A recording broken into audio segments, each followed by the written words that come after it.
The XM1 project started in early 1972 as the XM815 project, which was assembled from the leftover funds from the failed MBT-70 project to develop a new main battle tank for the US Army.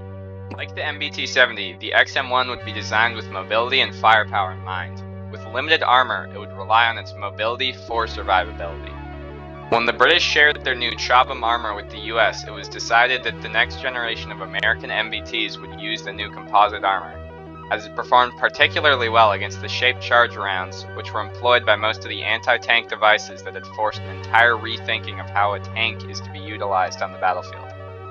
By November of 1972, the XM815 had been renamed the XM1, and in January of the following year, the US Army issued its request for proposals.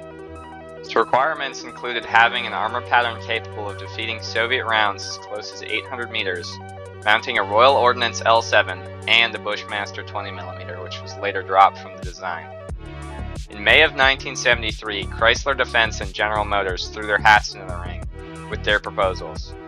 Both were armed with the L7 and the soon-to-be discarded 20mm, but otherwise varied fairly substantially. The Chrysler prototype was powered by a 1500 horsepower Lycoming gas turbine engine, and featured a fairly minimal amount of composite on the tank, whereas the General Motors proposal had a more extensive armor pattern and hydropneumatic suspension similar to the system found on the MBT-70, while also being equipped with a more conventional diesel power plant.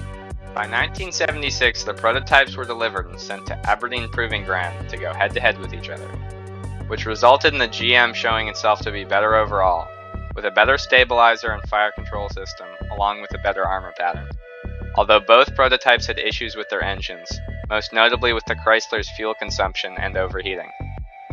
By the spring of '76, the Army had all but confirmed their choice of the GM prototype, stating issues with the Chrysler's fuel consumption, reliability, cost, and armor pattern.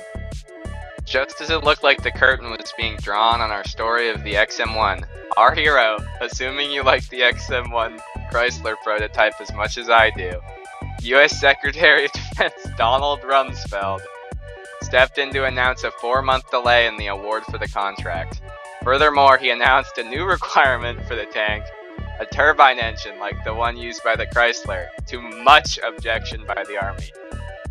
Now, you might look at this decision and say to yourself, that kind of looks like they just wanted to give the contract to Chrysler. And to that I would say yes.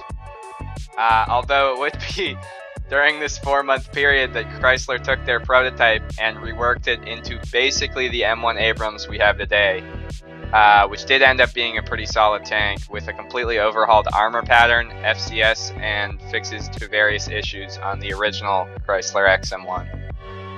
In the meanwhile, a third party entered their own prototype, the Krauss-Maffei Leopard 2AV, which was entered under the misunderstanding that the tank would be evaluated under the same scrutiny as the XM1s, which was not the case, as the US Army was extremely unwilling to use a foreign design, unless it was vastly superior to the domestic competition in both performance and cost, which the Leopard was not.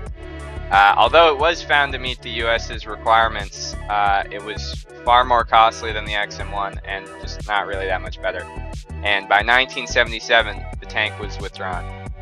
After their near scrape with losing the contract, which was vitally important to Chrysler as they were not exactly doing amazingly financially, they presented a tank that only vaguely resembled their previous prototype. With a far more extensive armor pattern, among other features, it was also much cheaper than the original XM1, as they had replaced most of their expensive fiddly parts with cheaper ones, along with negotiating lower prices from their subcontractors. And just like that, it was curtains for the GM team, who despite impressively integrating the turbine power plant into their concept, could not match the price savings the Chrysler team had negotiated. And on November 12th of 1976, almost 5 years after the project had been started, the $4.9 billion development contract was awarded to the Chrysler team.